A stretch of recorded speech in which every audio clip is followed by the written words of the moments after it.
Hello student, स्वागत है आप सभी का आरवी ट्यूशन क्लासेस के यूट्यूब प्लेटफॉर्म पर। दोस्तों, आज की इस वीडियो में मैं आपको टॉप के 75 एमसीक्यूज बताने वाला हूं, जो कि आईटीआई फर्स्ट ईयर के स्टूडेंट्स के लिए होने वाले हैं। तो आप इस वीडियो को एंड तक कंप्लीट देखिएगा। अगर आपने अभी तक कुछ भी नहीं पढ़ा है या फिर आपने थोड़ा बहुत पढ़ लिया है तो आपके लिए ये वीडियो रामबाण सिद्ध होने वाली है, क्योंकि इस वीडियो से मैक्सिमम क्वेश्चंस आपको आपके एग्जाम में मिलेंगे। जो अभी हाल ही में एग्जाम हो रहे हैं उनके क्वेश्चंस को भी मैं जो है एनालाइज कर रहा हूँ, एंड जो प्रीवियस ईयर्स में आए हैं उन्हें भी एनालाइज कर रहा हूँ। एंड इसके बाद ही मैंने ये वीडियो क्रिएट की है। आज की इस वीडियो में 75 वो क्वेश्चंस बताऊंगा जो प्रीवियस ईयर्स में आए हुए हैं, और क्या क्या इंपॉर्टेंट क्वेश्चंस है वो सारा कुछ आपको इस वीडियो में बताएंगे।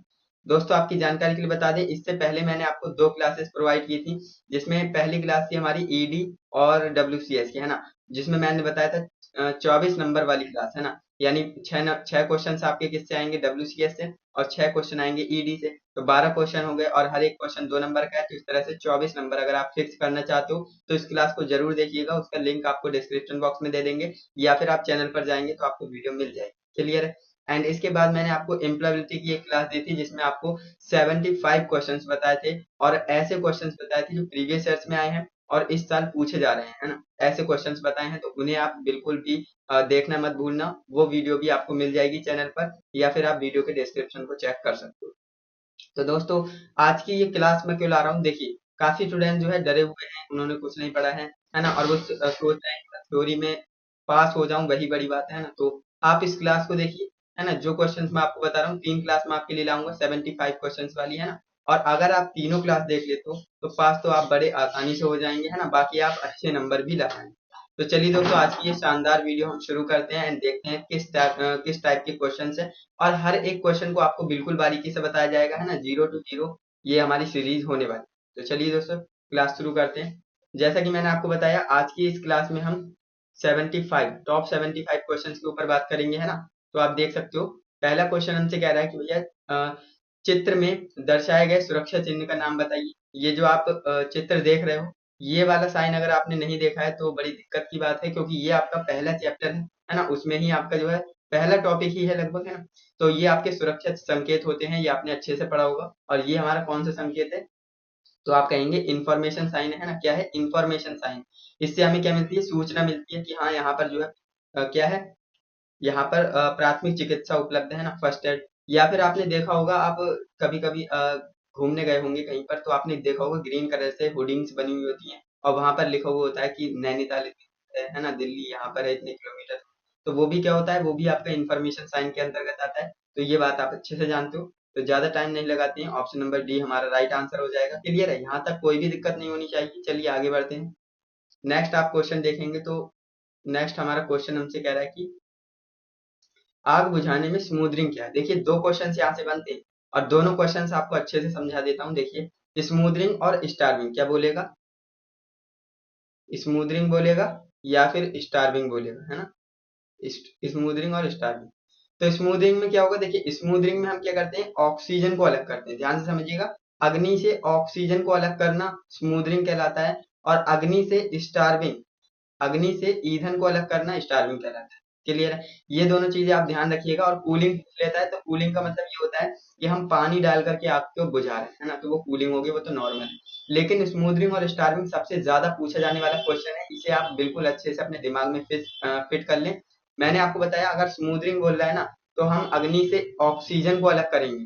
अगर स्टार्विंग बोलेगा तो हम क्या करेंगे, तो हम ईंधन को अलग करेंगे अग्नि से। क्लियर है। तो हमसे क्या बोल रहा है, स्मूदरिंग, है ना। आग बुझाने में स्मूदरिंग क्या है, तो स्मूदरिंग मैंने आपको बताया, अग्नि से क्या ऑक्सीजन अलग करना है। तो ऑप्शन नंबर डी में हमें दिख रहा है ना, अग्नि को ऑक्सीजन की आपूर्ति से अलग करना, बिल्कुल सही। ऑप्शन नंबर डी हमारा यहाँ पर बिल्कुल परफेक्ट आंसर हो जाएगा। यहाँ तक आपको कोई भी दिक्कत नहीं हो, है ना। तो चलिए आगे बढ़ते हैं नेक्स्ट क्वेश्चन की ओर। देखिए, नेक्स्ट हमारा क्वेश्चन हमसे कह रहा है कि 5S संकल्पना में स्टैंडर्डाइजेशन को इंगित कौन करता है। अब देखिए, 5S संकल्पना आपने नहीं पढ़ी है तो दिक्कत की बात है, मैं आपको बता देता हूँ। देखिए, इसमें जो है 5 स्टेप होते हैं ना, इस तरह से, है ना, 1 2 3 4 5। अब 5 स्टेप होते हैं, तो देखिए होता क्या है, पहले स्टेप में क्या होता है, छटनी करना, दूसरे में व्यवस्थित करना, तीसरे में चमकाना, चौथे में स्टैंडर्डाइजेशन, और पांचवे में क्या आता है, सेल्फ डिसिप्लिन।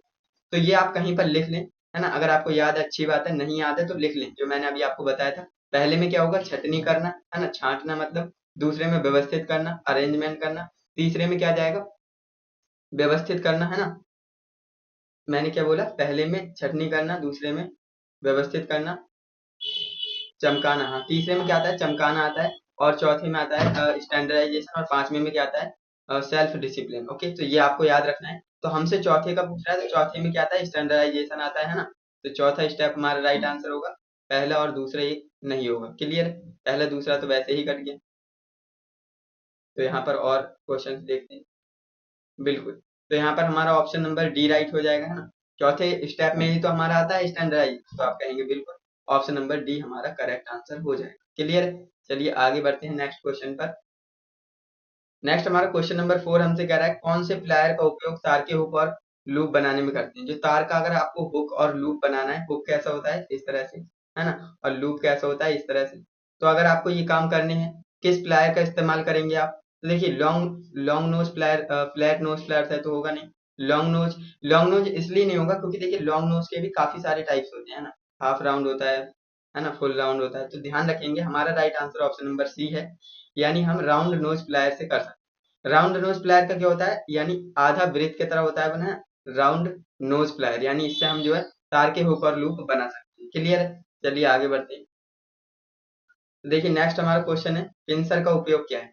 पिंसर का उपयोग अगर आप जानते होंगे, पिंसर से हम क्या करते हैं, लकड़ी से पिन और कीले निकालते हैं। क्या करते हैं, लकड़ी में से पिन और कीले निकालते हैं, ये हमारा काम होता है पिंसर का, है ना। तो यह बात आप अच्छे से जानते होंगे, ऑप्शन नंबर सी हमारा करेक्ट आंसर। ये मैं आपको समझाते हुए चल रहा हूँ, सारे के सारे क्वेश्चन आप अच्छे से समझते हुए चले। नेक्स्ट आपका क्वेश्चन है, सुरक्षा संकेत में श्रेणी। जो देखिए, ये आपसे क्वेश्चन क्या कह रहा है, जो वार्निंग हमारे साइन होती है ना, चेतावनी चिन्ह जिन्हें कहते हैं, तो चेतावनी चिन्हों के बैकग्राउंड कलर का रंग पूछ रहा है ना। जो बैकग्राउंड होता है उसका कलर कैसा होता है, ये आपसे पूछ रहा है। और मैंने आपको बताया था ये कैसा होता है, येलो होता है, पीला होता है ना। ऑप्शन नंबर सी यहाँ पर करेक्ट आंसर होता है। क्लियर, चलिए आगे बढ़ते हैं। तो देखिए नेक्स्ट हमारा क्वेश्चन कह रहा है कि अपशिष्ट निपटान की वह विधि कौन सी है जो ऊष्मा उत्पन्न करती है। ये क्वेश्चन हमसे दो तरह से पूछे, ध्यान से सुनिएगा, ये क्वेश्चन हमसे दो तरह से पूछता है। कैसे कैसे, पहले बोलेगा कि अपशिष्ट निपटान की वह विधि कौन सी है जो ऊष्मा उत्पन्न करती है ना। तो ऊष्मा उत्पन्न करेगा यानी हीट, हीट कब जनरेट होगी, जब भाई भस्मीकरण, कोई चीज जलाएंगे तभी तो हीट उत्पन्न होगी, तो वो हमारा भस्मीकरण होता है। और ये क्वेश्चन पूछता है कि अपशिष्ट निपटान की वह विधि कौन सी है जो ऊर्जा बचाती है ना, ऊर्जा बचाती। दो तरह से पूछेगा, ऊर्जा बचाने की बात करेगा तो रिसाइकलिंग आएगा, अगर ऊष्मा उत्पन्न करने की बात आएगी तो भस्मीकरण होगा, है ना। तो ये तो आपके ऑप्शन होने से रहे, है ना। तो आगे देखते हैं कौन से ऑप्शन। तो देखिए मैंने आपको बताया था ना, इसमें ऊर्जा, इसमें किसकी बात कर रहा है, गर्मी, है ना, यानी हीट उत्पन्न करने की बात कर रहा है ना। तो वो क्या जाएगा, भस्मीकरण, है ना। अपशिष्ट निपटान की वह विधि कौन सी जो गर्मी पैदा करती है, तो भाई भस्मीकरण होगा, है ना, ऑप्शन नंबर सी। अगर यहीं पे बात करता किसकी, ऊर्जा बचाने की, तो क्या हो जाता, रिसाइकलिंग हो जाता, जो कि मुझे लग रहा है अगला क्वेश्चन इसी पर बेस्ड है। बहुत बढ़िया, यहाँ पर आपका कंसेप्ट क्लियर होगा। देखिए मैंने आपको बताया था अपशिष्ट निपटान की वह विधि कौन सी जो ऊर्जा अगर बचाने की बात करेगा तो रिसाइकलिंग जाएगा, है ना। अगर बात करेगा गर्मी पैदा करने की तो वो क्या हो जाएगा, वो आपका हो जाएगा भस्मीकरण। क्लियर, तो ये आपका ऑप्शन नंबर बी के राइट हो जाएगा। एंड यहाँ तक आपको कोई भी डाउट नहीं होना चाहिए। चलिए आगे बढ़ते हैं। तो देखिए नेक्स्ट आपका क्वेश्चन कह रहा है कि चित्र में दिखाए गए उपकरण का नाम बताइए। ये आपके पास एक उपकरण है, इसका आपको नाम बताना है। और ये क्या लग रहा है, प्लायर की तरह लग रहा है ना, प्लायर की तरह लग रहा है। और यहाँ पर ये देखकर हमें क्या लग रहा है, ये कटिंग प्लायर है ना। तो ये आपका डायगोनल कटिंग प्लायर है, बिल्कुल ये हमारा डायगोनल कटिंग प्लायर है। ऑप्शन नंबर डी हमारा यहाँ पर राइट आंसर हो जाए। क्लियर है, चलिए आगे बढ़ते हैं। देखिए नेक्स्ट आपसे क्वेश्चन कह रहा है कि दिखाए गए चित्र में फाइल का नाम बताइए। ये आपके लिए एक डायग्राम दे दिया है फाइल का, जो कि रेती हम इसे कहते हैं हिंदी में। तो कह रहा है इस रेती का नाम बताइए, इस रेती का क्या नाम होता है ना। तो इस रेती का क्या नाम होता है, मैंने आपको बताया था, इसका नाम होता है रास्पकट रेती। क्या होता है, रास्पकट फाइल या फिर रास्पकट रेती। ऑप्शन नंबर ए हमारा यहाँ पर राइट आंसर हो जाएगा। क्लियर है, समझ में आया, चलिए आगे बढ़ते हैं। ये सभी क्वेश्चन आपको अच्छे से समझते हुए चलना है। जहां पर भी आपको डाउट लगे ना, वहां पर आप कमेंट जरूर करना, मैं आपके डाउट को क्लियर कर। नेक्स्ट आपका क्वेश्चन है, चित्र में दिखाए गए ड्रिल बिट का नाम बताइए। और ये ड्रिल बिट आपसे पूछी जाएगी, एज इट इज आपके पास ये डायग्राम आएगा, कहेगा कि इस ड्रिल बिट का नाम बताइए, है ना। तो इसका नाम क्या हो जाएगा, टेपर सैंक बिट। इसका नाम क्या है, सबसे पहले जानिए, इसका नाम है टेपर सैंक बिट। क्या नाम है, taper shank bit. Option number b हमारा राइट आंसर हो जाएगा। क्लियर है। चलिए आगे बढ़ते हैं। टेपर सैंक बिट है, याद रखिए। इसके बाद नेक्स्ट हमारा क्वेश्चन है, कह रहा है टेनन आरी के कुंद दांतों को तेज करने के लिए किस फाइल का इस्तेमाल करेंगे। हमारे पास एक रेती है, जो कि कौन सी रेती, सॉरी, हमारे पास एक आरी है ना, आरी। कौन सी है, टेनन आरी है। हमें टेनन आरी के जो दांत होते हैं उसे पहनाना है ना, उन्हें क्या करना है, तेज करना है। तो पहनाने के लिए या फिर तेज करने के लिए हम किस आरी का इस्तेमाल करेंगे, सॉरी किस फाइल का इस्तेमाल करेंगे, ये हमसे पूछ रहा है। तो देखिए कुंद जो आपकी टेनन आरी होती है वो दिखती कैसे है, सबसे पहले आपको ये समझना चाहिए। तो हमारी टेनन आरी कुछ इस तरह से उसके दांत होते हैं, है ना, और कुछ इस तरह से आपकी ये आरी दिखती है। क्लियर है। तो अब आप खुद ही बताइए, इस तरह के दांत इसके हैं, इसके दांतों को हमें पहनाना है, तेज करना है। तो हम वृत्ताकार रीति से कर पाएंगे ये काम? नहीं, क्योंकि वो तो फंसेगी भी नहीं इसके दांतों में, है ना। तो गोलाकार से भी नहीं कर पाएंगे, हाफ राउंड से भी नहीं। हम ट्रायंगल, क्योंकि यहाँ पर साफ दिख रहा है ना, ये देखिए ट्रायंगल बन रहा है ना, ट्रायंगल। तो यहाँ पर हम त्रिकोणीय फाइल, जो हमारी त्रिकोणीय रेती होती है, उससे हम कर सकते हैं, ट्रायंगुलर फाइल से ये काम कर सकते हैं, बिल्कुल। ऑप्शन नंबर सी यहाँ पर करेक्ट आंसर हो जाएगा। एंड इसी तरह से आपको समझना है, याद रखना है। ओके। अब देखिए नेक्स्ट आपसे क्वेश्चन कह रहा है, भैया ये जो आपके लिए दे रखा है ना, एक्स से चिन्हित भाग का नाम बताइए। ये जो आप देख रहे हैं, एक बार जूम करके आपको दिखाता हूँ, इतना ही जूम होगा, है ना। तो देख सकते हैं ये जो है एक्स से चिन्हित भाग, इस वाले का नाम पूछ रहा है कि इस वाले का नाम क्या होता है। तो मैंने आपको बताया था, देखिए ये आपका क्या होता है, हैंडल होता है। क्या होता है, हैंडल होता है। ये आपका क्या होता है, हील होता है। ये आपका शोल्डर होता है ना। ये आपका एज होता है। तो इस तरह से आपको सारी चीजें अच्छे से समझना है। तो ये आपका क्या हो जाएगा, हील हो जाएगा। क्या, हील। ऑप्शन नंबर बी हमारा करेक्ट आंसर हो जाएगा, हील। क्लियर है। इसी तरह से आपको सारे ऑप्शंस को लगाना है। अब देखिए नेक्स्ट हमारा क्वेश्चन हमसे कह रहा है कि चित्र में हथौड़े का नाम बताइए। चित्र आपको आगे दिया होगा, मैं आपको दिखाता हूँ। चित्र का आप में हथौड़ों के नाम बताएं। तो यहाँ पर ये हथौड़ा आपके लिए दे रखा है। और मैंने आपको बताया था, जब भी हैमर का नाम पूछेगा ना, तो सबसे पहले आपको हैमर का टॉप वाला साइड जो होता है ना, ये वाला, ये वाली साइड को देखकर आपको बताना है कि अगर यहाँ पर बॉल बनी है तो बॉल पिन हैमर हो जाएगा। अगर कट लगा है, क्रॉस का मतलब ये होता है, जैसे ये हथौड़ा का हत्था हो गया है ना, हैंडल, और इस तरह से है तो वो क्रॉस हो जाएगा, इस तरह से है तो स्ट्रेट हो जाएगा, है ना, straight pin hammer, cross pin hammer. उस तरह से है तो क्लो हैमर, है ना, बॉल बनी है तो बॉल पिन हैमर। ये सारी चीजें मैंने आपको थ्योरी क्लास में अच्छे से एक्सप्लेन की है ना। तो इसका राइट आंसर क्या हो जाएगा, क्लो हैमर हो जाएगा, है ना, claw hammer. Option number a. Clear है। मैंने आपको बता दिया। और ये किस काम में आता है, ये भी पूछ लिया जाता है। तो ये जो है लकड़ी से कीले ही निकालने में काम आता है ना। लेकिन बात आती है पिंसर की। तो पिंसर से हम छोटी मोटी कीले निकाल सकते हैं, इससे हम बड़ी कील भी निकाल सकते हैं, है ना। ऑप्शन नंबर ए हमारा राइट आंसर है। नेक्स्ट हमारा क्वेश्चन देखिए, कह रहा है कि, कह रहा है चित्र में दर्शाए गए उपकरण का नाम बताइए। मैंने अभी आपको बताया, कोई भी हैमर आपको दे देगा, है ना, कोई भी हथौड़ा आपको दे देगा, तो आप उसका नाम कैसे डिसाइड करेंगे। मैंने आपको बताया था, ये वाला भाग देखकर बताएंगे कि कौन सा हथौड़ा है ना। तो यहाँ पर क्या बनी है, बॉल बनी हुई है ना, बॉल बनी हुई ना। तो कौन सा हैमर हो गया भैया, बॉल पिन हैमर। कौन सा हैमर हो गया, बॉल पिन हैमर हो गया। तो देखते हैं कहाँ पर है। तो देखिए यहाँ पर हमें बॉल पिन हैमर दिया है, लेकिन हिंदी में मिसप्रिंट कर दिया है, स्ट्रेट लिख दिया है ना। तो ये मिसप्रिंट है। बाकी ऑप्शन नंबर डी हमारा राइट आंसर हो जाएगा, बॉल पिन हैमर। और अगर आपके पेपर में भी ऐसा हो ना कि हिंदी में कुछ और है, इंग्लिश में कुछ और है, तो ध्यान देंगे, निमी इंग्लिश वाले को मानता है ना, इंग्लिश वाले को सही मानेगा। तो आप इंग्लिश वाला ऑप्शन लगा सकते हैं, है ना। क्लियर। ऑप्शन नंबर डी हमारा राइट आंसर है। नेक्स्ट क्वेश्चन हमसे कह रहा है कि कौन सा शारीरिक खतरा है ना, इसमें से कौन सा खतरा शारीरिक है। तो देखिए जाहिर सी बात है, अभी कंपन, कंपन क्या है, फिजिकल हजार्ड है ना, फिजिकल हजार्ड है, क्योंकि शारीरिक खतरा है कंपन। ओके। ऑप्शन नंबर बी यहाँ पर राइट आंसर हो जाएगा। इसमें तो कोई समझने सोचने समझाने वाली बात नहीं थी। देखिए नेक्स्ट आपका क्वेश्चन कह रहा है कि विद्युत उपकरणों से लगी अग्नि के लिए हम किस प्रकार के अग्निशमन का उपयोग करेंगे।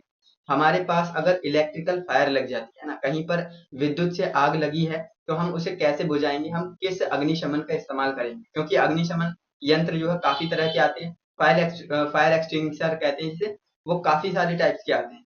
तो सबसे पहले आपको ये पता होना चाहिए कि जो विद्युत से लगनी लगी हुई अग्नि है, ये किस ग्रुप की आग है ना, ये किस क्लास की आग है। तो मैंने आपको बताया था ये ग्रुप डी की आग है। हाँ, ग्रुप डी में जो आग लगती है वो आपकी विद्युत से लगने वाली आती है। तो इसके लिए हम हेलोन टाइप का इस्तेमाल करेंगे, किसका, हेलोन प्रकार के अग्निशमन का इस्तेमाल करेंगे। ऑप्शन नंबर ए आपका करेक्ट आंसर होगा। क्लियर है। चलिए आगे बढ़ते हैं। तो देखिए नेक्स्ट आपका क्वेश्चन आपसे कह रहा है कि इसका नाम बताना है ना, बिल्कुल। आपके पास ये उपकरण दे दिया है, इसका नाम बताना है। और मैंने आपको बताया था, ये देखते ही हमें पता लग रहा है क्या है, पिंसर है ना, पिंसर है। इसका काम क्या होता है, लकड़ी से पिन और कीले निकालना, है ना। तो ये हमारा क्या है, पिंसर है। तो पिंसर आपका राइट आंसर हो जाएगा, पिंसर या फिर इसे चिमटा भी कहा जाता है। ऑप्शन नंबर सी आपका राइट आंसर हो जाएगा। क्लियर? चलिए आगे बढ़ते हैं। तो देखिए नेक्स्ट आपका क्वेश्चन कह रहा है कि अग्निशमन यंत्र प्रयोग करते समय कौन सा क्रम अपनाना चाहिए। मैंने आपको एक रूल बताया था ना, मैंने आपको एक रूल बताया था, पास रूल, है ना? क्या पास रूल बताया था? पास का मतलब क्या होता है? पुल एम स्क्वीज स्वीप, है ना? इसका मतलब ये होता है पहले खींचेंगे, फिर निशाना लगाएंगे, फिर दबाएंगे, फिर उठाएंगे।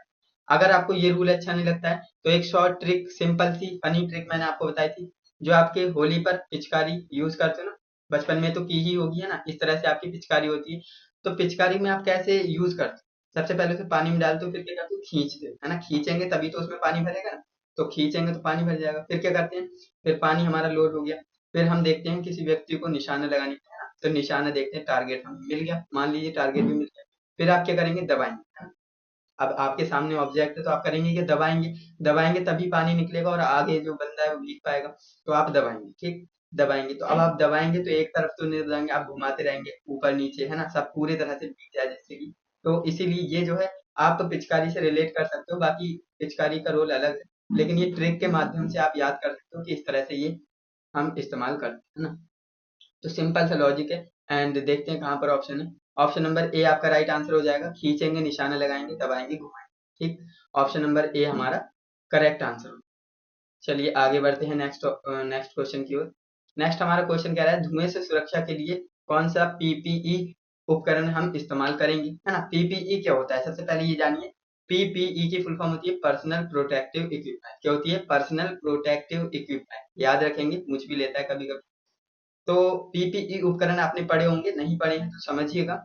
यहाँ पर धुएं से बात कर रहे हैं ना, धुएं से हम कैसे सुरक्षा कर सकते हैं? तो भाई जाहिर सी बात है, धुएं से देखिए आंखों में धुआं जाएगा उतनी दिक्कत नहीं होगी, है ना? लेकिन जितनी दिक्कत हमारी नाक के द्वारा अगर धुआं जाएगा तो फेफड़ों में दिक्कत करेगा। क्लियर? तो इसलिए इसका राइट आंसर क्या जाएगा? श्वसन यंत्र। क्या जाएगा? श्वसन यंत्र, option number D. Respirator, option number D हमारा राइट आंसर है। अब देखिए एप्रन का यहाँ पर इस्तेमाल नहीं करेंगे, चश्मे का इस्तेमाल नहीं करेंगे, है ना? अब मान लीजिए आपने चश्मा लगा लिया लेकिन वो आपके अंदर फेफड़ों में जा रहा है धुआं, तो वो तो ज्यादा दिक्कत करेगा। एक एक घड़ी को अगर आपके पास चश्मा नहीं भी होगा तो आंखों में उतनी ज्यादा प्रॉब्लम नहीं होती, लेकिन अगर धुआं आपके फेफड़ों में चला गया तो वहां पर दिक्कत हो सकती है। तो इसलिए आप श्वसन तंत्र का इस्तेमाल करेंगे, श्वसन यंत्र सॉरी, है ना? तो रेस्पिरेटर का इस्तेमाल करें। कान से कुछ है ही नहीं लेना देना, है ना? चलिए नेक्स्ट क्वेश्चन देखते हैं। नेक्स्ट आपका क्वेश्चन कह रहा है कि आग बुझाने में स्टार्विंग क्या है। देखिए आगे क्वेश्चन मैंने आपको बताया था, दो क्वेश्चन पूछेगा, स्टार्विंग और स्मूदरिंग। स्मूदरिंग मैंने आपको बता दिया कि अग्नि में से हम ऑक्सीजन को अलग करते हैं, और स्टार्विंग में हम क्या करते हैं? अग्नि से ईंधन को अलग करते हैं। किसे? अग्नि में से ईंधन को अलग करना स्टार्विंग कहलाता है ना? तो देखते हैं कौन से ऑप्शन में हमें दे रखा है। तो देखिए अग्नि में ईंधन मिलाना कह रहे हैं, ऐसा करेंगे तो आग बढ़ेगी, बुझेगी नहीं, बुझने की जगह और बढ़ जाएगी, है ना? तो जल का उपयोग करके तापमान कम, ये हमारा कूलिंग का सिस्टम हो गया ना, कूलिंग का मामला हो गया ये तो, है ना? यहाँ पर कह रहा है अग्नि को ऑक्सीजन की आपूर्ति से रोकना, ये हमारा स्मूदरिंग का मामला हो गया, है ना? स्मूदरिंग का बचा क्या? ऑप्शन नंबर सी, यही हमारा राइट आंसर है। इसमें बोल रहा है कि आग से ईंधन तत्व निकालना, बिल्कुल सही। हम जो है अग्नि से ईंधन को अलग करते हैं तो उसी को तो हम स्टार्विंग कहते हैं, यही मैंने आपको बताया था। तो ऑप्शन नंबर सी हमारा यहाँ पर राइट आंसर हो जाए। क्लियर है? नेक्स्ट क्वेश्चन की बात करते हैं। नेक्स्ट क्वेश्चन हमसे कह रहा है कि छाती और पेट, है ना, छाती और पेट पर चोट लगे पीड़ित को कृत्रिम श्वसन की कौन सी विधि अपनानी चाहिए, है ना? यानी कि अगर कोई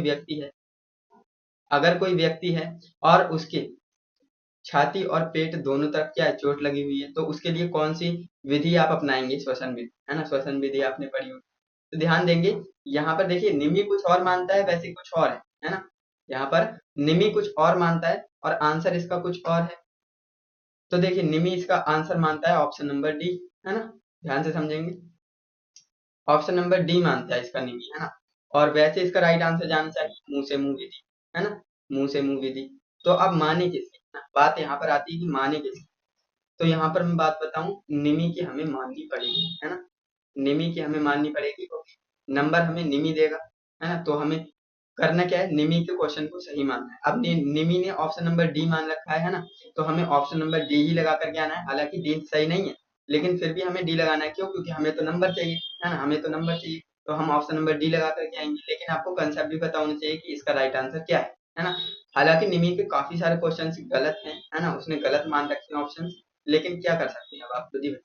अब जैसे ग्रुप डी में आपने इलेक्ट्रिकल फायर को रखा है ना, एक्चुअल में वो वहां पर है नहीं, निमी ने मान रखा है ना, निमी ने मान रखा है ऑप्शन क्लास डी की फायर, लेकिन वो क्लास ई में आती है ना, किस में आती है, क्लास ई में आती है, क्लास ई या सी में आती है, थोड़ी सी दिक्कत है। बाकी मैंने आपको बता दिया निमी ने काफी सारे क्वेश्चंस को गलत मान रखा।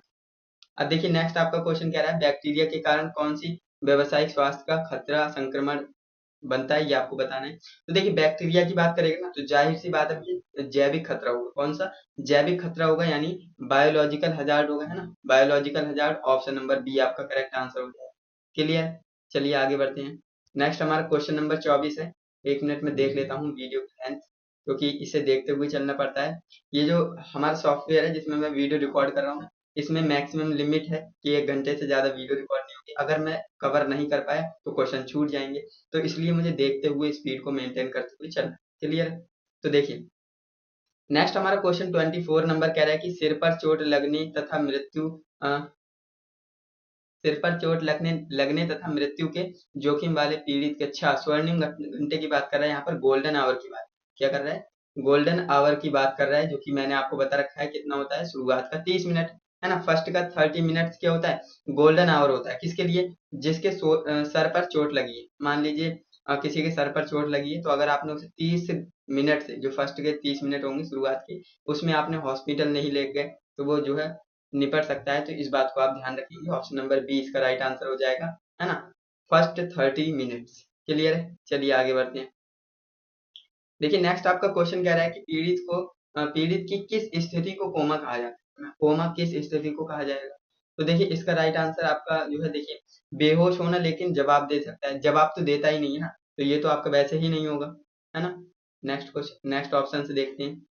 देखिए अगला ऑप्शन हमारा कह रहा है कि होश में लेकिन बुलाने पर जवाब नहीं देना, भाई वो होश में नहीं होगा, है ना, तो ये भी आपका नहीं हो सकता।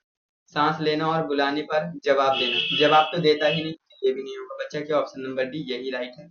देखिए पूरी तरह से बेहोश होकर लेटना और बुलाने पर जवाब न देना, बिल्कुल सही। ऐसा ही होता है कोमा की स्थिति में, अगर कोई व्यक्ति कोमा में चला जाता है ना, तो पूरी तरह से बेहोश होकर लेट जाता है, बुलाने पर भी जवाब नहीं देता है ना, ऑप्शन नंबर डी हमारा राइट आंसर हो जाए। क्लियर। अब देखिए नेक्स्ट आपका क्वेश्चन कह रहा है पीपीई की गुणवत्ता के लिए, है ना, किन मापदंडों को पूरा किया जाना चाहिए। पीपीई की गुणवत्ता की बात हो रही है ना, तो ये खतरों को सामना करने में क्या है, सक्षम है। भाई जाहिर सी बात है, हम पीपीई उपकरण क्यों पहनते हैं, हम हेलमेट, ग्लव्स, है ना, शूज, ये क्यों पहनते हैं, जिससे कि हम जो है खतरों का सामना कर पाए। तो जो आपके पीपीई उपकरण होते हैं ना, ये खतरों का सामना करने में सक्षम है, तभी तो हम इन्हें यूज करते हैं। ऑप्शन नंबर ए आपका राइट आंसर हो जाएगा। चलिए आगे बढ़ते हैं नेक्स्ट क्वेश्चन की ओर।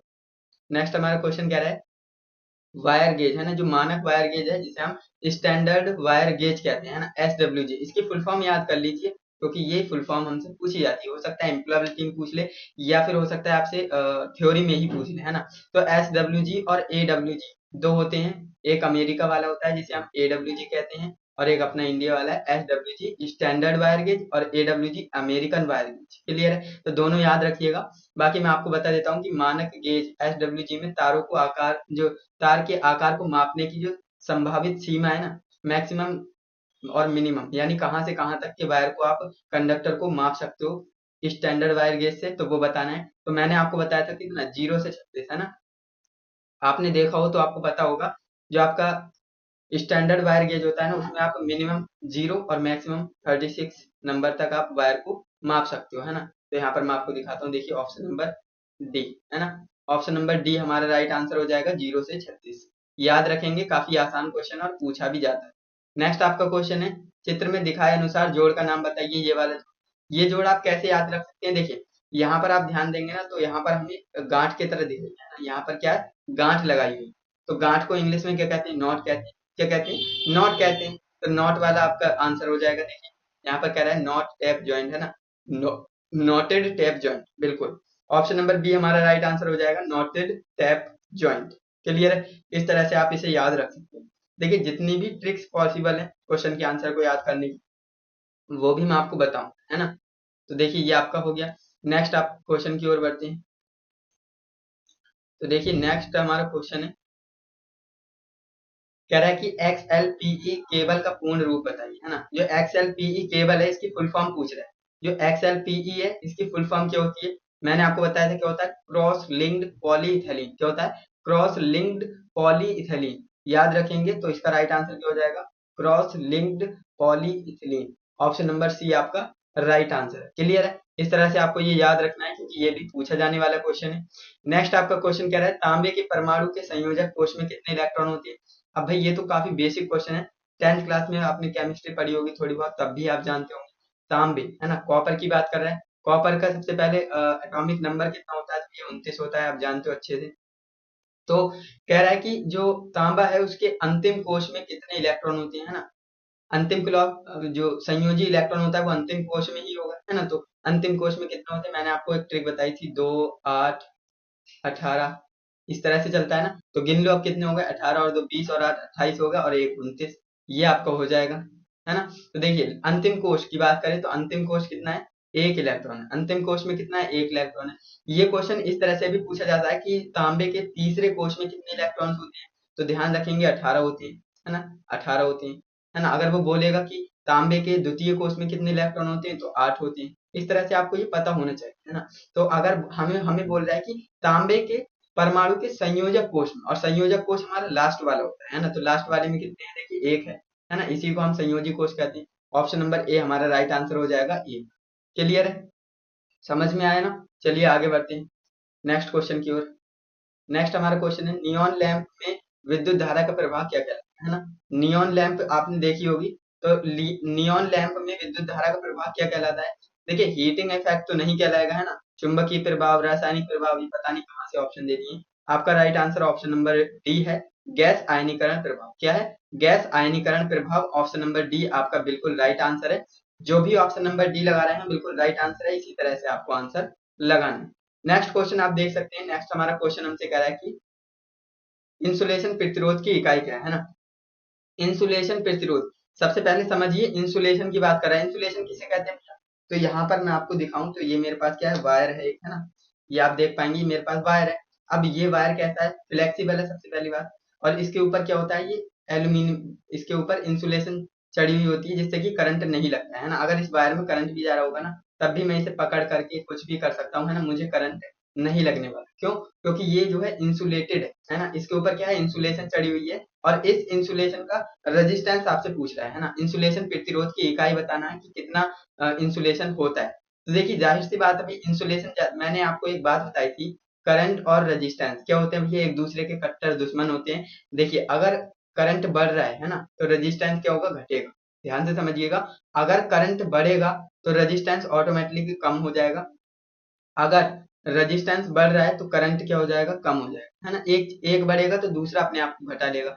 तो ठीक उसी तरह से इंसुलेशन का क्या काम है, इंसुलेशन का इंसुलेटर किसे कहते हैं, जिसमें करंट का फ्लो ना हो, यानी करंट का फ्लो कितना हो, जीरो हो, है ना। तो उसमें कुछ ना कुछ तो आपका क्या होगा, रेजिस्टेंस होगा। तो जाहिर सी बात है इसका रेजिस्टेंस क्या होता है, ज्यादा होता है ना, रेजिस्टेंस ज्यादा होगा और इसमें धारा प्रवाहित कम होगा। तो समझ में आया, अगर नहीं आया ना तो टेंशन मत लीजिए, इसका राइट आंसर जान लीजिए। बाकी मैंने आपको थ्योरी क्लास में बहुत अच्छे से एक्सप्लेन किया था इस चीज को। इसका राइट आंसर मेगा ओम हो जाएगा। अब आप कहेंगे ओम, किलो ओम, मेगा ओम ये क्यों नहीं हुआ, सॉरी मिली ओम क्यों नहीं हुआ। तो देखिए ओम, किलो ओम, मिली ओम ये क्या है, छोटी इकाइयां हैं। कौन सी है, छोटी इकाइयां हैं, है ना। और मेगा ओम क्या है, बहुत बड़ी इकाई हो गई, है ना। और बड़ी इकाई का मतलब प्रतिरोध ज्यादा, और प्रतिरोध ज्यादा का मतलब करंट कम फ्लो होगा। तो ये जो कंसेप्ट है जो कि आपको समझ में आ गया तो अच्छी बात है, नहीं आया तो आप इतना ध्यान रखिएगा, मेगा ओम होता है ना। अब देखिए नेक्स्ट आपका क्वेश्चन है। अब देखिए आपके एग्जाम चल रहे हैं, अब ऐसा तो है नहीं कि यहाँ पर मैं जो है सारी चीजें एक्सप्लेन कर लूँ अच्छे से, है ना, बिल्कुल डीप में चला जाऊँ, तो ऐसा तो है नहीं, क्योंकि ज्यादा लंबी वीडियो करने से भी फायदा नहीं है। नेक्स्ट हमारा क्वेश्चन कह रहा है कि एल्यूमिनियम कंडक्टर को शोल्डर करने के लिए किस प्रकार की सोल्डरिंग फ्लक्स का इस्तेमाल करेंगे। एल्यूमिनियम कंडक्टर की बात कर रहा है ना, तो चलिए मैं आपको बताता हूँ। देखिए एल्यूमिनियम कंडक्टर की बात कर रहा है तो इसके लिए हम किसका इस्तेमाल करते हैं, काइनल फ्लक्स, है ना। काइनल या किरेल इस तरह से लिख करके आएगा, तो वही आपका राइट आंसर होगा, ऑप्शन नंबर बी, है ना, काइनल फ्लक्स। नेक्स्ट क्वेश्चन की बात कर लेते हैं। नेक्स्ट आपका क्वेश्चन है जो कि आपसे कह रहा है चित्र में दिखाए गए यूजी केबल के एक्स भाग का नाम बताइए। अब यहाँ पर मैंने आपको एक ट्रिक बताई थी, है ना, याद होगी आपको, सिम्बास, है ना, SIMBAS, सिम्बास ट्रिक बताई थी। और जिस स्टूडेंट्स को पता है वो इस आंसर बता देगा। देखिए सिम्बास का मतलब क्या होता है, सबसे पहले ये क्या है, कंडक्टर, इंसुलेटर, मेटेलिक सीट, है ना, बेडिंग, आर्मरिंग, सर्विंग, इस तरह से, है ना। और ये थ्योरी क्लास में बहुत अच्छे से एक्सप्लेन किया है, तो आप बता सकते हो। तीसरे नंबर पे आ रहा है, तीसरे नंबर पे क्या होता है, मेटेलिक सीट होता है, और इसी को हम क्या कहते हैं, लेड सीट कहते हैं। क्या कहते हैं, लेड सीट कहते हैं। तो ऑप्शन नंबर डी लगा दूं, बिल्कुल लगा दो, ऑप्शन नंबर डी हमारा राइट आंसर हो जाएगा। और इस ट्रिक से आप कोई भी चीज बता सकते हो, जरूरी नहीं वो आपसे लेट सीट ही पूछेगा, है ना, वो हो सकता है बेडिंग पूछ ले। तो इसीलिए आपको ये सिम्बास टेक्निक याद रखनी है। ठीक, नेक्स्ट क्वेश्चन की बात कर लेते हैं। नेक्स्ट क्वेश्चन में हमसे कह रहा है कि चित्र में दिखाए गए जोड़ का नाम बताइए। ये आपका जोड़ है, तो कह रहा है कि इस जोड़ का नाम बताइए। मैंने आपको बताया था कसकर पकड़े हुए, है ना। इसे आप क्या, इसे आप पति मान लीजिए, है ना, और इसे आप पत्नी मान लीजिए, है ना, इसे आप पत्नी मान लीजिए। तो क्या है, एक दूसरे ने कस के पकड़े हुए हैं, तो इन्हें क्या कहेंगे, मैरिड ज्वाइंट, है ना। ये ट्रिक है, बाकी आप समझदार हैं ही। ये आपको ट्रिक के माध्यम से मैंने आपको समझाया था, एंड आपको पता भी होगा। इसे हम क्या कहते हैं, मैरिड ज्वाइंट कहते हैं, मैरिड ज्वाइंट। ओके, नेक्स्ट आपका क्वेश्चन है, ब्रिटानिया टी ज्वाइंट का उपयोग, है ना। ब्रिटानिया टी ज्वाइंट का क्या उपयोग होता है, तो मैंने आपको बताया था। देखिए लाइनों को बढ़ाने के लिए तो हम वेस्टर्न यूनियन जोड़ इस्तेमाल में लेते हैं, ये तो होगा नहीं, है ना। आंतरिक और बाह्य स्थापित करना, ये भी नहीं होगा। तो होगा क्या, मैं आपको बताता हूँ। वेस्टर्न यूनियन जोड़ की बात कर रहे हैं ना, तो देखिए वेस्टर्न यूनियन जोड़ का हम इस्तेमाल, एक मिनट, वेस्टर्न यूनियन था क्या था, एक बार देख लें। ब्रिटानिया टी, कंफ्यूजन हो रहा था। देखिए ब्रिटानिया टी जॉइंट पूछ पूछ रहा है ना, तो ब्रिटानिया टी जॉइंट का हम इस्तेमाल करते हैं ओवरहेड लाइनों से सर्विस कनेक्शन को टेप कर, बिल्कुल। ऑप्शन नंबर डी हमारा बिल्कुल करेक्ट आंसर है। अगर हमें, देखिए इसे समझने में काफी आसानी है, देखिए मैं आपको समझाता हूँ इसका क्या फंडा है।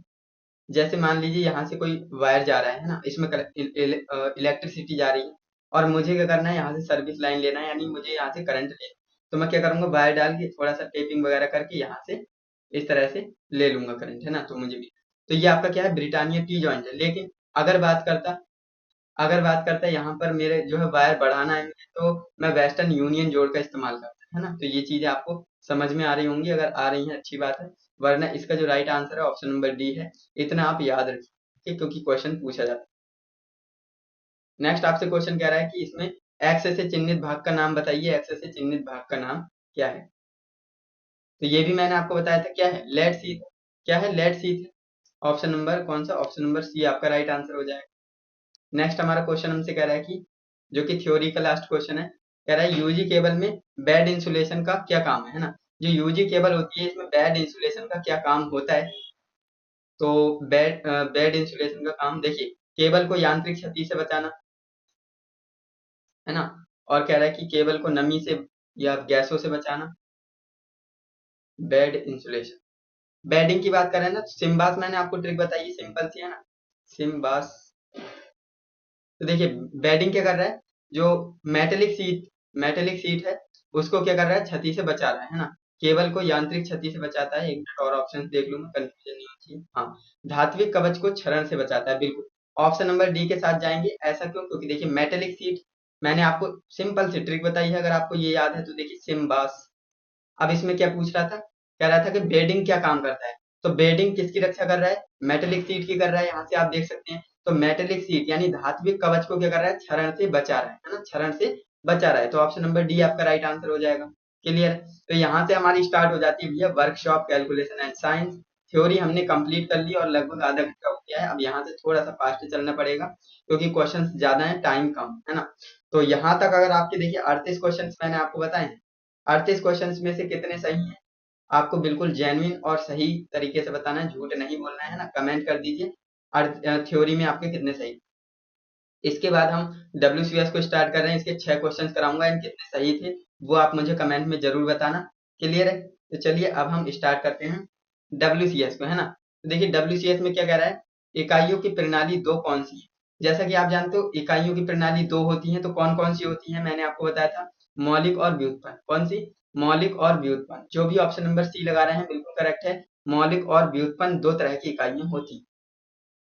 नेक्स्ट क्वेश्चन कह रहा है इनमें से मूलभूत इकाइयां कौन सी हैं, है ना। मूलभूत इकाइयां कौन सी हैं, तो यहाँ पर आपके सामने ऑप्शंस आ चुके हैं, फटाफट से आंसर बताइए। मूलभूत इकाइयों की बात कर रहा है, तो मूलभूत इकाइयां आई होप आप जानते होंगे, है ना, मैंने आपको अच्छे से बताया है। बिल्कुल।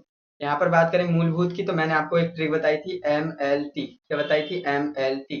एम में क्या होता है? एम का मतलब होता है मास, एल का मतलब होता है लेंथ, टी का मतलब होता है टाइम, है ना? मास लेंथ टाइम, मास लेंथ टाइम।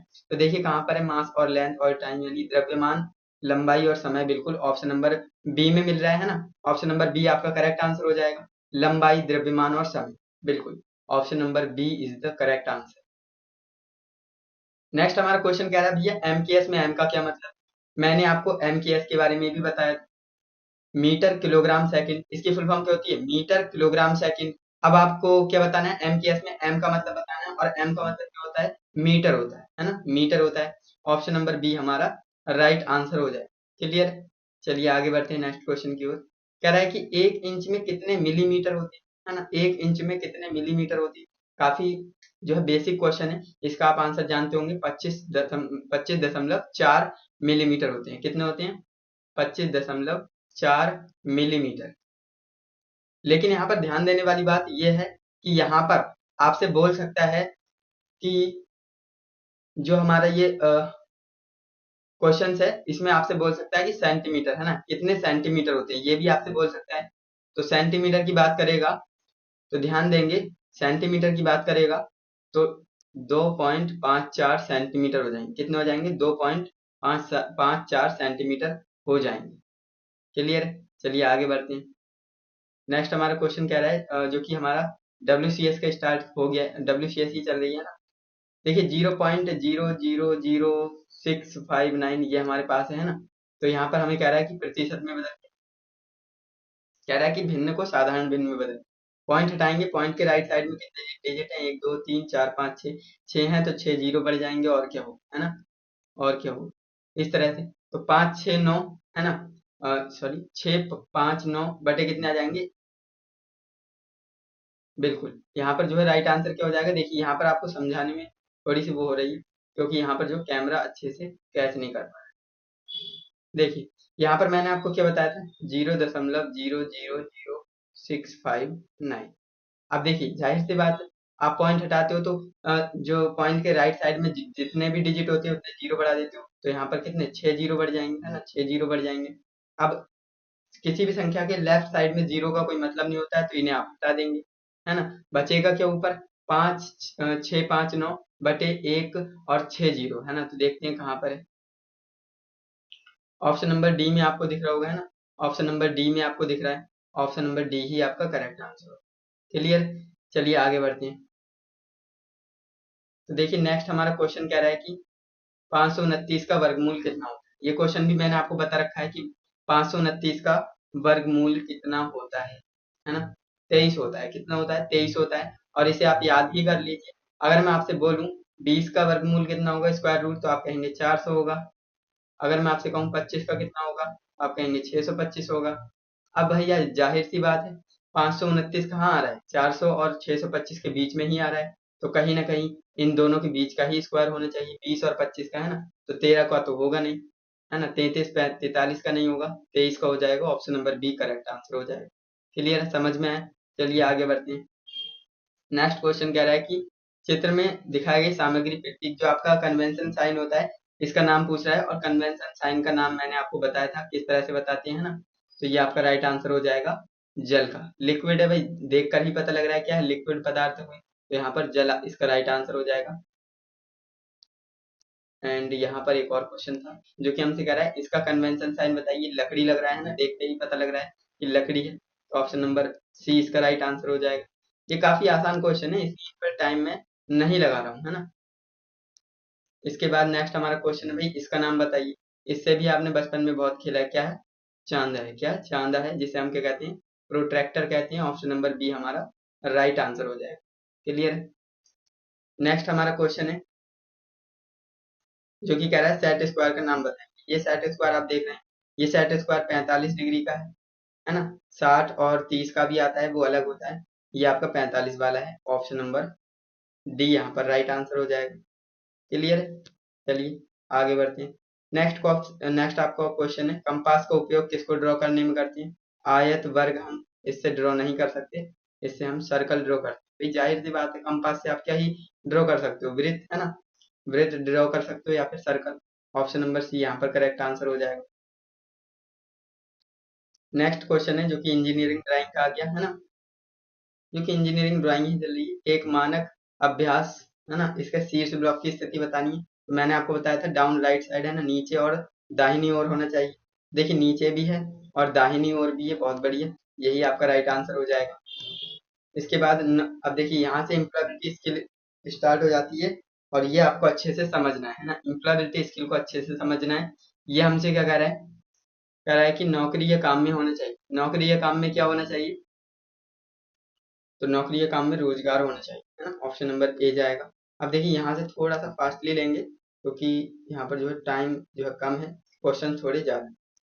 नेक्स्ट हमारा क्वेश्चन कह रहा है कि जन्म तिथि और स्थायी पता जैसी जानकारी कहाँ होनी चाहिए, तो ये हमारी पर्सनल डिटेल्स होती है। कौन सी होती हैं, पर्सनल डिटेल्स होती हैं, व्यक्तिगत विवरण, ऑप्शन नंबर बी हमारा राइट आंसर हो जाए। नेक्स्ट हमारा क्वेश्चन कह रहा है कि एक विकासशील मानसिकता वाला व्यक्ति हमेशा तैयार रहता है बढ़ बढ़ो, बदलो और सीखो, है ना, बढ़ने के लिए, बदलने के लिए और सीखने, ऑप्शन नंबर बी हमारा राइट आंसर हो जाएगा। नेक्स्ट आपका क्वेश्चन है नौकरियां जो 5 साल में पुरानी हो, ऐसी कौन सी नौकरियां हैं जो 5 साल में पुरानी हो गई हैं, तो आप जानते हो उसे हम एसटीडी बूथ कहते हैं। एसटीडी बूथ अब पुरानी हो गए हैं, ऑप्शन नंबर ए आपका राइट आंसर है। नेक्स्ट आपका क्वेश्चन है नैतिकता का क्या अर्थ है, नैतिकता का क्या अर्थ, तो ये हमें सही और गलत में पता लगाना सिखाता है ना, ऑप्शन नंबर ए यहाँ पर राइट आंसर हो जाएगा। इसके बाद नेक्स्ट हमारा क्वेश्चन है मानव है, सॉरी मान है, यानी वैल्यू, वैल्यू है, तो वैल्यू क्या है भाई, जाहिर सी बात है वैल्यू आपको क्या सिखाती है, एक मिनट।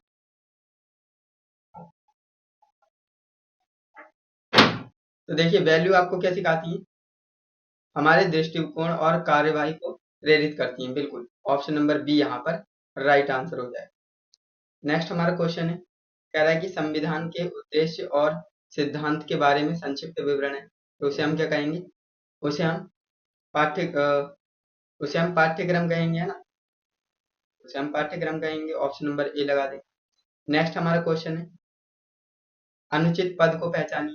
अनुचित पद क्या है, तो यहाँ पर आपको देखिए, आपने कहीं ना कहीं जल प्रदूषण, वायु प्रदूषण, ध्वनि प्रदूषण सुन रखा होगा, लेकिन हरित प्रदूषण क्या होता है ये आपने नहीं सुना होगा, यही आपका राइट आंसर है क्योंकि ये ऑड वर्ड है ना, ये अनुचित पद है, हरित प्रदूषण जैसी कोई चीज नहीं होती। नेक्स्ट हमारा क्वेश्चन है एनएपीएस का मतलब, है ना, एनएपीएस की फुल फॉर्म आपसे पूछ रहा है जो कि होती है national apprenticeship promotion scheme, option number ए आपका राइट आंसर हो जाएगा। इसके बाद हमारा नेक्स्ट क्वेश्चन है मैन्युफैक्चरिंग में परिवर्तन हो रहे हैं तो किसके कारण होंगे, भाई मैन्युफैक्चरिंग कहाँ पर होती है, इंडस्ट्रीज में होती है ना, तो इंडस्ट्री रिवॉल्यूशन है, ऑप्शन नंबर बी राइट हो जाएगा, औद्योगिक क्रांति। नेक्स्ट हमारा क्वेश्चन है पहली औद्योगिक क्रांति शुरू हुई थी, तो कब हुई थी, पहली औद्योगिक क्रांति कब शुरू हुई थी, मैंने आपको बताया था 18वीं शताब्दी में, है ना, ऑप्शन नंबर ए आपका राइट आंसर हो जाएगा। नेक्स्ट क्वेश्चन हमसे कह रहा है कठिन कौशल क्या है, तो कठिन कौशल 60 WPM की टाइपिंग स्पीड, जो कि आसान नहीं होता है, यही आपका कठिन कौशल है। नेक्स्ट आपका क्वेश्चन है अपने आप को विकसित करने के लिए आपको क्या चाहिए, खुद को जानना है, नो योर सेल्फ, है ना, सबसे पहले आपको खुद को जानना होगा, ऑप्शन नंबर 20 का राइट आंसर हो जाएगा। समय प्रबंधन क्या है, अपने कार्य को समय पर पूरा करना, ऑप्शन नंबर ए राइट हो जाएगा। ये काफी आसान क्वेश्चन चल रहे हैं, स्क्रीन पर टाइम नहीं दे रहा हूँ। नेक्स्ट क्वेश्चन कह रहा है एक रिज्यूमे होना चाहिए, छोटा और सटीक होना चाहिए, याद रखेंगे, ऐसा नहीं कि आपने रिज्यूमे 2-3 पन्नों का बना लिया, ऐसा नहीं करना है। नेक्स्ट क्वेश्चन हमारा है किसी कार्य को किए जाने कर्तव्य और जिम्मेदारियों का लिखित विवरण कहाँ होता है, जॉब डिस्क्रिप्शन में होता है। जब आपको ऑफर लेटर कहीं से मिलेगा कंपनी में, तो वहां पर जॉब डिस्क्रिप्शन में लिखा हुआ होता है कि आपकी क्या क्या जिम्मेदारियां, आपको क्या काम करना है ना, वगैरह। नेक्स्ट आपका क्वेश्चन है कि साक्षात्कार कॉल मिलने के बाद आपको क्या करना है ना, साक्षात्कार की कॉल आपको आ गई इंटरव्यू की, तो आपको क्या करना है भाई, जाहिर सी बात इंटरव्यू इंटरव्यू देने जाना है ना, ऑप्शन नंबर सी हमारा राइट आंसर हो जाएगा, इंटरव्यू देने जाना है और टाइम। नेक्स्ट क्वेश्चन है WH वर्ड यहाँ पर आपको सुनना है। Animal do you like, animal काफी सारे होते हैं, तो कौन सा एनिमल की बात कर रहे हो, ये विच आ जाएगा, है ना, which animal do you like, option number A is the correct answer. Next question की बात कर लेते हैं। तो नेक्स्ट हमारा क्वेश्चन हमसे कह रहा है कि दिए गए वाक्य में कह रहा है कि दिए गए वाक्य में शब्द रोहन के बाद कौन सा चिन्ह लगेगा, है ना। तो रोहन के बाद कौन सा अल्प विराम लगेगा, है ना, अल्प विराम, क्योंकि रोहन और डेविड का पता नहीं लग रहा है कि एक व्यक्ति ये दो है, तो कॉमा लगा देंगे तो सेपरेशन के काम में आता है। ऑप्शन नंबर ए आपका राइट आंसर हो जाएगा। नेक्स्ट क्वेश्चन कह रहा है कि हाउ हैव यू बीन। अगर आपसे कोई कहता है हाउ हैव यू बीन तो आपको क्या बोलना चाहिए, वेरी वेल एंड यू, है ना, very well and you. Option number A is the right answer. Next question है जो कि हमसे कह रहा है when did the accident happen. Accident कब हुआ था ये आपको बताना है। देखिए ये आपको जो है टाइम पूछता है, व्हेन शब्द जो होता है ना वो टाइम पूछता है, तो आपका option number C right answer जाएगा, आपको टाइमिंग बतानी है। नेक्स्ट आपका क्वेश्चन आपसे कह रहा है कि आई म्यूजिक आई वा व्हेन आई वाज चाइल्ड, तो इसका राइट आंसर क्या हो जाएगा। देखिए जब मैं बच्चा था तब सुनता था म्यूजिक, है ना, तो यहाँ पर क्या आ जाएगा, हैड लर्नड आ जाएगा। Option number D is the right answer. Next question हमसे कह रहा है कि कैरिकुलम विटे को और किस नाम से जानते हैं। कैरिकुलम विटे बोले तो सीबी, सीबी की फुल फॉर्म यहाँ पर दे रखी है ना, सीबी को फुल फॉर्म होती है कैरिकुलम विटे। कैरिकुलम विटे को हम दूसरे किस नाम से जानते हैं, भाई रिज्यूमे के नाम से जानते हैं, आप जानते होंगे। ऑप्शन नंबर बी हमारा राइट आंसर हो जाए। नेक्स्ट हमारा क्वेश्चन है, कह रहा है कि your pencil is then mine. मेरी आपकी पेंसिल मेरी पेंसिल से कैसी है, शार्पर है यानी तेज है, नुकीली। ऑप्शन नंबर बी हमारा राइट आंसर हो जाएगा। नेक्स्ट क्वेश्चन की बात कर लेते।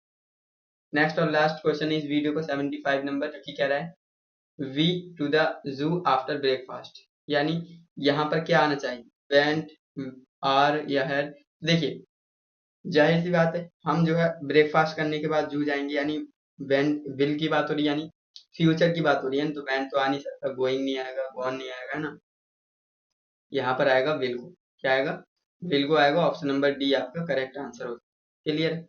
तो दोस्तों इस तरह से आपने देखा आज की इस वीडियो के अंदर, है ना, आज की इस वीडियो के अंदर मैंने आपको टॉप के 75 क्वेश्चन से डिस्कस किए हैं, जो कि उम्मीद करता हूँ जिस तरह से मैंने आपको समझाया आपको समझ में आ गए होंगे, कोई दिक्कत नहीं होगी, है ना।